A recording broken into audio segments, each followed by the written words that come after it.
Olá, bom dia, boa tarde, boa noite, dependendo do horário que você aí está nos assistindo. Eu sou a Júlia Marim. E eu sou a Gabriela Duqueta. Nós estudamos na Escola Estadual Professor José Pereira Lins, fazemos o curso de técnico agropecuário e somos do primeiro ano dele.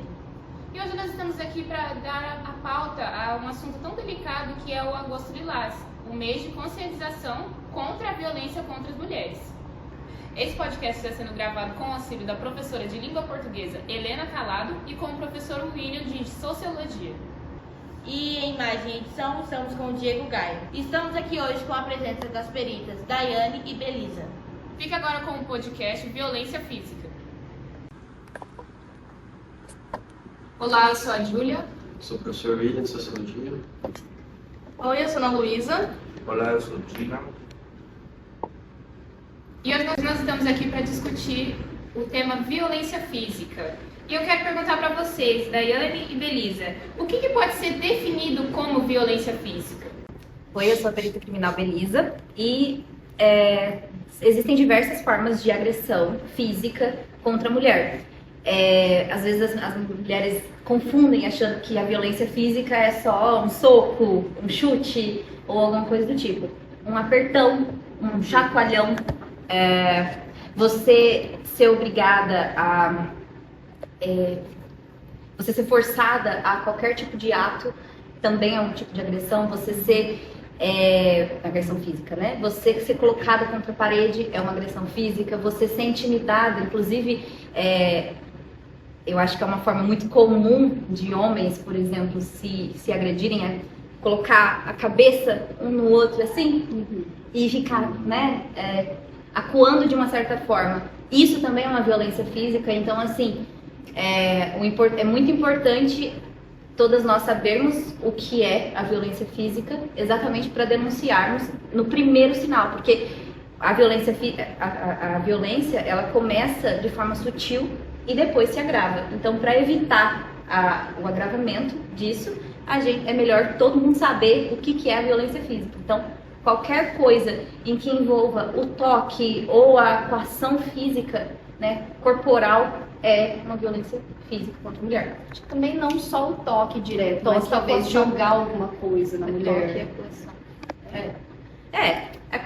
O jogar também é. Jogar alguma coisa contra a mulher. Coação física, toque, qualquer coisa que envolva a presença, né, assim, física. Quais são as punições quando pega um agressor no flagra, no caso? No flagrante? Isso.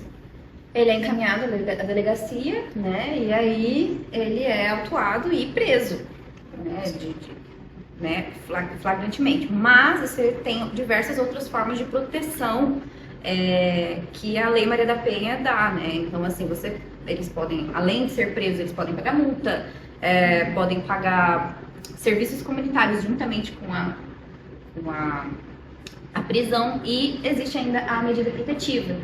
Porque a medida protetiva, ela é uma forma de impedir que o autor fique muito próximo da vítima. Então, você não pode ficar 100 metros, 200 metros da vítima, 1 quilômetro.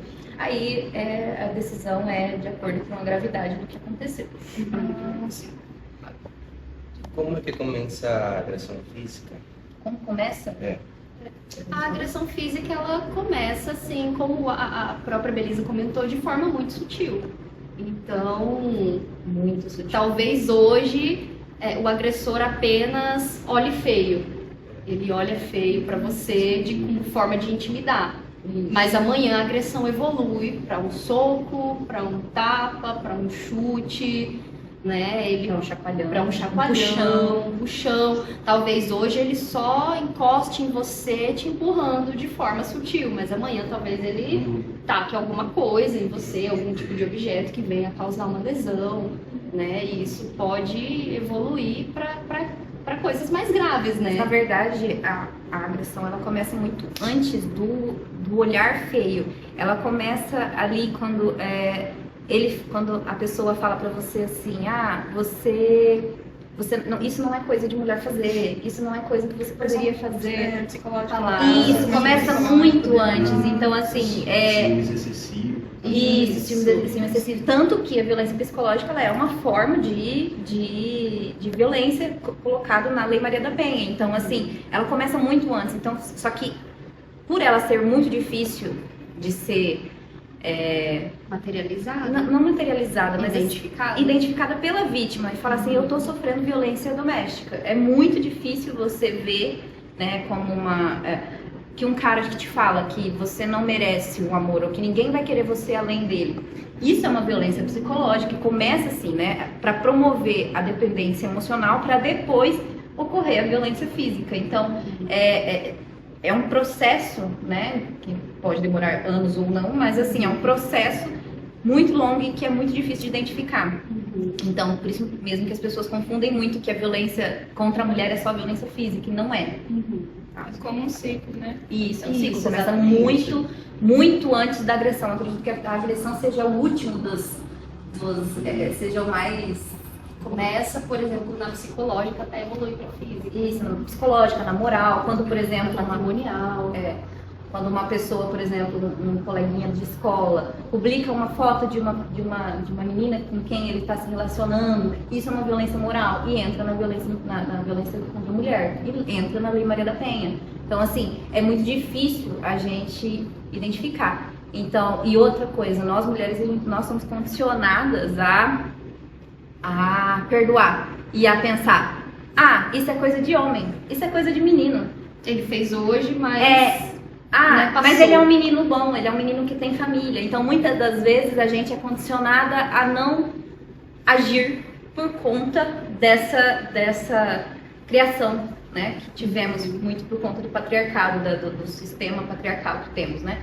Então, quebrar esse paradigma e quebrar essa barreira com as meninas é muito importante.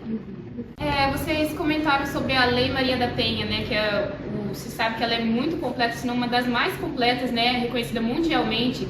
E aí eu quero perguntar para vocês, quem ela abrange?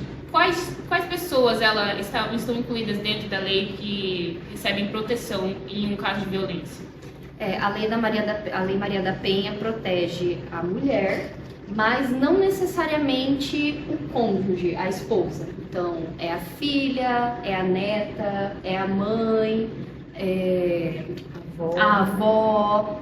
Então, a violência do pai com a filha, do avô com a neta, Do neto com a avó. do neto com a avó. Não necessariamente é o esposo, o marido, contra a esposa dele. Inclusive em relações homoafetivas, desde que se tenha o âmbito familiar. Então, a mulher dentro do âmbito familiar, independente de qual seja a orientação sexual, de qual seja o tipo de relação, mas dentro do âmbito familiar. Bom, e para finalizar, vocês podem contar pra gente como que funciona o trabalho de vocês de perícia? Como que vocês agem em casos de violência? O trabalho pericial, ele está relacionado com a materialização do que aconteceu. Então, nós somos acionados depois do crime. Então, por exemplo, um caso de violência doméstica em que o autor destruiu a casa da vítima. Então, nós vamos lá para materializar o crime de dano. Ou um caso em que o homem, né, um caso que a gente viu recentemente, ele colocou fogo na própria mulher. Então nós vamos lá para materializar o que aconteceu, verificar se tem algum tipo de líquido inflamável que ele usou, as roupas que a vítima, né, talvez estivesse usando. Que demonstre a intenção e a pré-preparação para aquilo que aconteceu. Isso, exatamente. Ou o caso, né, como a Belisa comentou, do autor que colocou fogo na casa da vítima. Então, nós vamos lá para fazer a materialização desse crime, para mostrar o que aconteceu, uma possível ideia de dinâmica de como pode ter acontecido e tentar qualificar o crime, tentar identificar o autor. É isso. E as evidências vão compor o processo. Essas evidências que vocês levantam vai compor o processo de penalização do autor? É o laudo pericial, né? O laudo pericial é o nosso documento fim, né? O que a gente promove com toda essa avaliação. A gente avalia tudo que tem no local e depois a gente faz o laudo pericial, e o laudo pericial acompanha o processo do início ao fim. Então é ele quem vai embasar e subsidiar a decisão que o juiz for tomar futuramente, né? Mas não existe só isso, né?